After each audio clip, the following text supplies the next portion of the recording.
Hi there, my name is Virginia Schmid. Welcome to 401041, Midwifery Practice, Teaching and Learning. Really pleased to meet all of you. This is the first time I've probably met some of you, and it is the only time I'm teaching in the course in the third year. So we're just about finished, well at least some of you will finish this year, so it's a very exciting time. With that in mind, we've actually tried to manage the amount of time you have to be here face-to-face, particularly in this unit of collaborative care. So really looking forward to meeting you. As I said, the aim of this particular unit is to build your skills around teaching and learning. What we want you to be able to achieve is to have a good understanding of how women and their families might learn, particularly both in group settings but also in one-on-one interactions.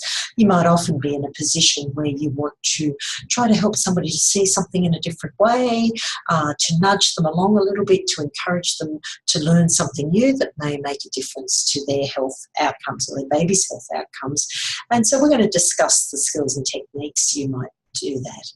Group facilitation can be a bit tricky as well, so just really trying to capture the intention, meet diverse group of learning needs within a group. And so we'll be spending quite a bit of time talking about how you facilitate groups.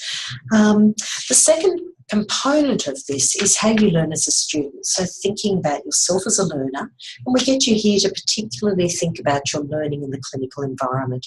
What's helped that, and what perhaps has been less helpful in that learning experience. We're going to ask you to do a presentation on that for us. And in both these assessments, you'll be applying some of the information that you read in the first lecture online around theories of learning and the first reading that I've put up there for you for this week. So, as I said, looking forward to meeting you next week.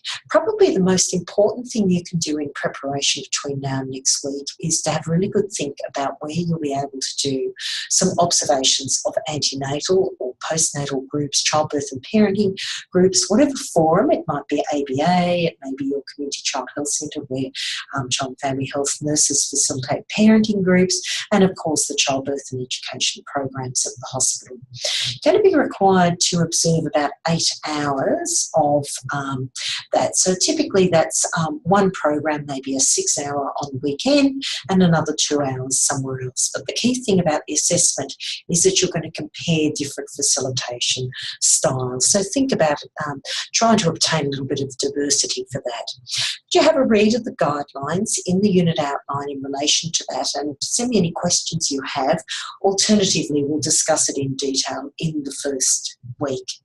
So I don't think there's anything too much to prepare. You may choose to listen to your online lecture for next week prior to or after the session.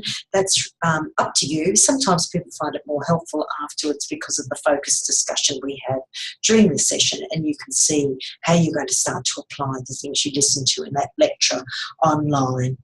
My email contacts are all in the usual place, so I look forward to meeting you all next week.